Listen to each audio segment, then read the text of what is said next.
Kumusta ka? Andito na naman tayo para sa isa na namang paghimaymay ng mga ideya. Naisip mo na ba to? Ano kaya yung parang mas malaking panganib sa simbahan ngayon? Yung mga atake ba galing sa labas? O baka naman yung, yung katahimikan mula sa loob? Kasi 'di ba marami sa atin parang ang komportable nating maging ilaw, alam mo 'yon? Yung mabait, matapat, palakaibigan, ganyan.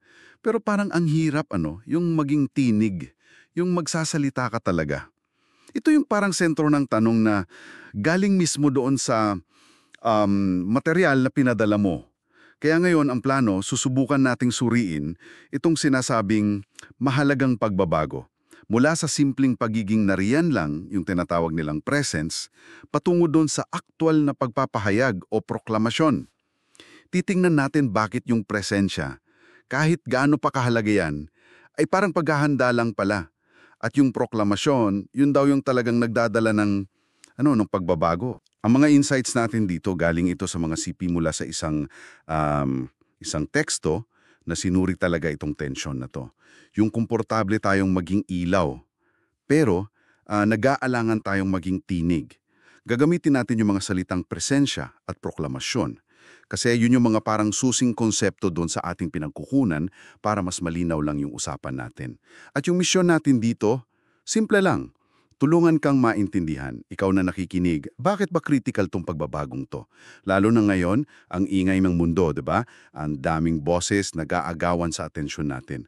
Bakit nga ba sinasabi doon sa sanggunian na ang katahimikan parang hindi na raw neutral, para na raw itong pagsuko? Medyo mabigat pakinggan, no? Okay, himay-mahin natin to. Sa puso nitong usapan natin, itong tension, presensya versus proklamasyon. Ginamit pa nga doon yung analogy ng ugat at saka suhay o sanga. Bakit daw kailangan nating lumago? Mula sa pagiging ugat lang, dapat daw mayroong ding suhay. Unahin natin yung pundasyon, yung presensya.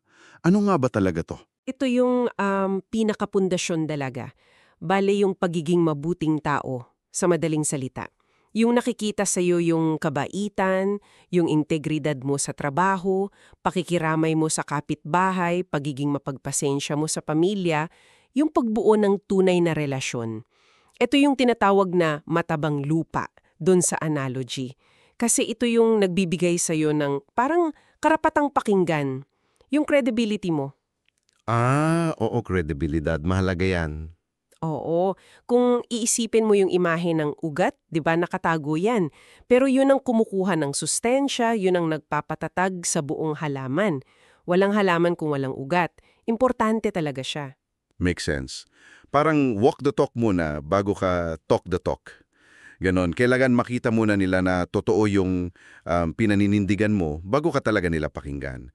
Critical yan, lalo na ngayon na ang daming skeptical. Eksakto. Ang presensya, yun ang nagbubukas ng pinto, ika nga. Nagpapalambot ng puso, lumilikha ng tiwala, kasi nakikita nila yung consistency, di ba? Nakikita nila yung kabutihan na hindi lang pakitang tao. Ito yung naghahanda sa lupa. Kung walang tiwala, kahit ano pa sigurong ganda ng sasabihin mo, parang hangin lang yan eh, hindi papasok. Pero heto na yung sinasabi dun sa pinagkukunan nating material na catch. Dito ako medyo napaisip eh. Sabi, yung presensya lang daw, kahit gaano pa ka-genuine yan, hindi raw sapat. Bakit daw? Kasi pwedeng hangaan ka nga ng mga tao sa kabutihan mo, oo, pero ang conclusion nila, baka, mabait lang talaga siyang tao. O kaya, maganda kasi yung pagpapalaki sa kanya. Hindi automatic na i-connect yun kay Kristo. Tama. Na natin sapat na yung mabuting gawa lang. Pero sabi dito sa sanggunian, parang kalahating katotohanan lang daw yun. Parang nagpakita ka ng magandang resulta, pero hindi mo sinabi yung formula. Ang labas, malabo pa rin daw. Hindi malinaw. At yun yung panganib doon. Kasi yung kabutihan mo, pwedeng i-attribute lang sa humanism o sa pagiging nice lang talaga o sa ibang pilosopiya. Hindi siya direktang naituturo pabalik doon sa pinagmulan kay Kristo. Kaya yung presensya, kung walang kasunod na paliwanag, ay parang magandang painting na walang titulo o walang description. Maganda siyang tingnan pero hindi mo alam yung buong kwento sa likod. Okay, gets ko. So, kung ang presensya ay yung paghahanda ng lupa, yung ugat na nagpapatibay, dito na ngayon pumapasok yung pangalawang elemento, ang proklamasyon. Kung ang presensya ay ugat, ito naman daw yung suhay o sanga. Yun yung nakikita, yung tumutubo pataas. Ito na yung mismong pagtatanim ng binihi ika nga. Yung sinasadyang pagbabahagi ng ebanghelyo. Yung pagsasabi na, alam mo, ang dahilan ng pag-asa ko o ng pagbabago sa akin ay si Jesus. Hindi na lang basta nakikita, kundi naririnig na. At ito hindi ito basta opinyon ng natin, no? May matibay ito at saka paulit-ulit na basehan sa kasulatan. Isa sa pinakamalinaw siguro yung Roma 10:17. Sabi doon, kaya't ang pananampalataya ay bunga ng pakikinig, at ang pakikinig na may bunga ng pangangaral tungkol kay Kristo. Malinaw, di ba? Kailangan marinig. Oo, pakikinig. Malinaw nga. Isipin mo si Jesus at saka yung mga apostol. Hindi lang sila namuhay ng tahimik. Nagsalita sila, nagturo sila, nagpahayag sila, kahit pa may panganib. Binabanggit din sa Hebreo 4.12 na ang salita ng Diyos ay buhay at mabisa. May kapangyarihan yung mismong salita na hindi kayang gawin ng mabuting halimbawa lamang.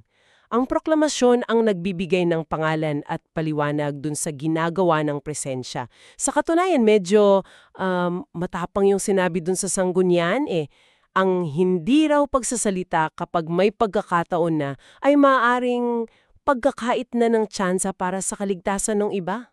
Wow. Yun yung mabigat, no? Ang hindi pagsasalita, hindi lang pala neutral. Potentially pagkakait pa. Pero aminin natin, mas madali talaga yung presensya lang. Bakit kaya ganun? Bakit parang ang bigat humakbang papunta dun sa proklamasyon? Kasi siguro mas safe yung tahimik lang, mas komportable. Maraming dahilan yan at tinukoy din yan doon sa pinag-aaralan natin. Una, nandyan yung tinatawag na cultural pressure. Sa panahon kasi ngayon na parang anything goes, di ba? Very pluralistic. Kapag nagsalita ka tungkol kay Jesus bilang taning daan, parang ang dating sa iba, naging ialam ka o nagiging judgmental. Mas gusto ng kultura natin ngayon yung live and let live, tahimik ka na lang. Oo. Parang wag mo nang i-impose yung paniniwala mo. Tama. Pangalawa, at siguro ito yung pinaka-common, yung takot sa rejection. Ayaw nating mapahiya, di ba? Ayaw nating pagtawanan o baka masira pa yung magandang relasyon na nabuo na natin through presence. Sayang naman. Pangatlo, may maling pag-unawa minsan sa humility o kapakumbabaan. Akala natin kapag nagsalita tayo tungkol sa pananampalataya natin, parang nagyayabang na tayo, which is hindi naman dapat ganon. At pang-apat, yung pakihamdam ng inadequacy. Yung hindi ko namang alam lahat, hindi ako magaling magpaliwanag, baka mali yung masabi ko. Lahat yan parang preno, nagtutulak sa atin pabalik doon sa comfort zone ng pagiging mabait lang. Dito ngayon pumapasok yung isang analogy na ginamit doon sa sanggunian na talagang tumatak sa akin. Yung thermometer at thermostat.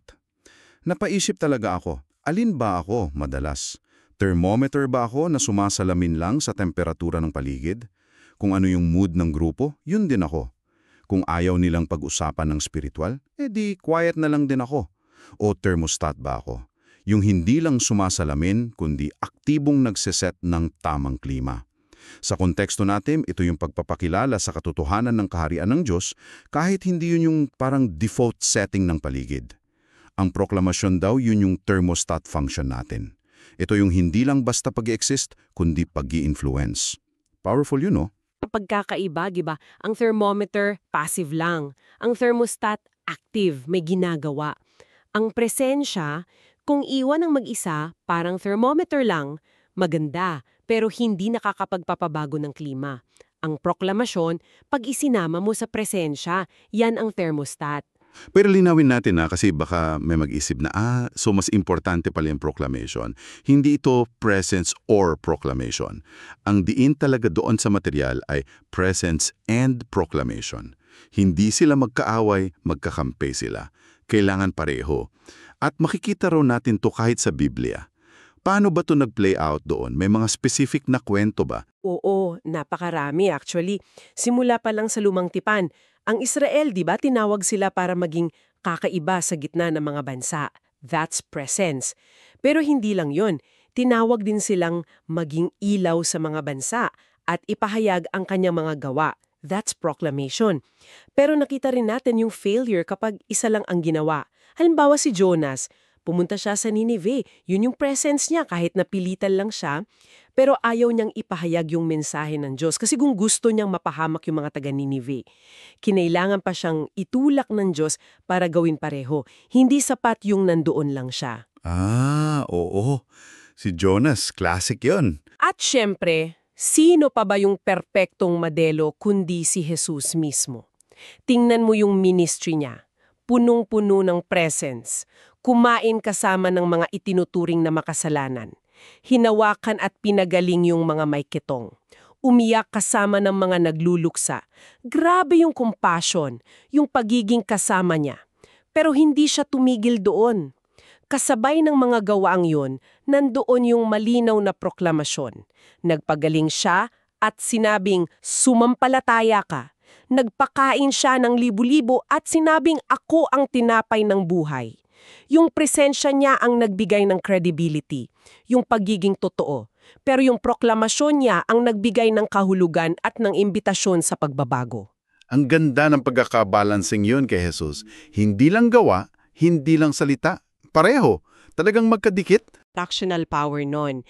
Pero hindi sila nanatili lang sa loob ng kanilang holy huddle, ika nga. Lumabas sila at buong tapang na ipinahayag si Jesus bilang Panginoon at tagapagligtas, kahit may pag-uusig pa. Yun yung proklamasyon sa Gawa 4. Maraming na-attract dahil sa ganda ng buhay nila. Yun yung presensya. Pero yung transformation, yung pagbabago ng buhay, nangyari dahil doon sa mensaheng narinig nila yung proklamasyon. Si Pablo sa Atenas sa Gawa 17, classic example din yan. Hindi siya basta sumigaw ng magsisi kayo, hindi.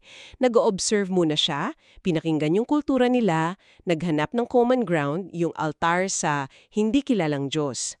Tapos doon niya ikonekta at sa kanya ipinahayag si Kristo. Presensya muna, building the bridge para sa proclamation. Ang linaw talaga pag nakikita natin sa mga kwento, no? So kung ganito pala kahalaga ang pagsasama ng dalawa, ang malaking tanong ngayon para sa'yo na nakikinig, paano mo ito magagawa sa pang-araw-araw mong buhay? Sa opisina mo, sa mga kaibigan mo na iba yung paniniwala, o kung isa kang leader, paano mo ito ituturo sa iba? Paano ka magiging ugat at suhay sa totoong buhay? Dito na papasok yung sinasabing discernment o tamang pagkilatis kasi hindi ito formula na one size fits all. Kailangan ng sensitivity. Kailangan nating matutunang basahin yung sitwasyon at yung tao. Kailan ba bukas yung puso niya? Kailan ba handa yung lupa? Ika nga. Sabi doon sa sanggunian, maghanap daw tayo ng mga indicators o senyales. Baka nagpapakita sila ng curiosity. Nagtatanong tungkol sa buhay mo o sa pananampalataya mo.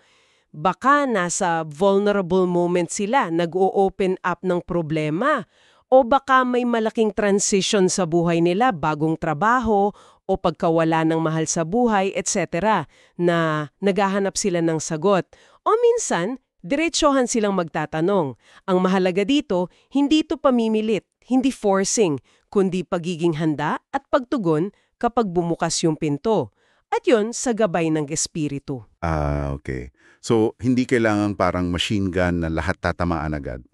Kailangan ng timing, ng sensitivity, pero hindi rin pwedeng laging naghihintay na lang. Kailangan din ng... Intentionality. Tama. Tama. Intentionality. At dito, mahalaga yung pangako nakasama natin ang banal na espiritu. Hindi tayo nag-iisa dito. Siya ang magbibigay ng tamang salita sa tamang oras, sabi sa Lucas 12:12. At siya rin ang magbibigay ng katapangan, sabi sa Gawa 1.8. Ang success dito ay hindi nasusukat sa galing nating magsalita o sa dami ng converts. Ang success ay nasusukat sa faithfulness natin na tumugon kapag siya na yung kumikilos. Ang focus dapat sa pagsunod, hindi sa resulta o sa performance natin. May mga practical na tips ba galing dun sa teksto na pwede nating subukan para hindi lang theory? Meron! May mga suggestions doon. Isa na yung tinatawag na readiness audit. Parang iscan mo yung mga relasyon mo. Sino kaya sa mga kakilala ko yung mukhang nagpapakita na ng mga senyales ng pagiging bukas o paghahanap? Pwede ka ring gumawa ng personal na gospel intent. Parang isang simpleng panalangin o plano. Lord, tulungan mo akong maging handa na ibahagi ka sa mga kaibigan ko sa opisina this week sa natural na paraan lang. Mga ganun. At isa sa pinaka-natural at effective, yung pag-share lang ng sarili mong kwento. Paano kumilos si Jesus sa buhay mo? Sa mga simpleng bagay o sa malalaking pagsubok? Hindi kailangan parang sermon. Kwento lang. Ang bottom line, sabi doon, ay gawin itong bahagi ng normal na buhay mo. Hindi isang special event lang na pinaghahandaan mo ng todo. So, what does this all mean kung lalagumin natin yung napag-usapan, ano? Malinaw na ang presensya, yung ugat at yung proklamasyon, yung suhay o sanga, ay parang dalawang pakpak ng ibon.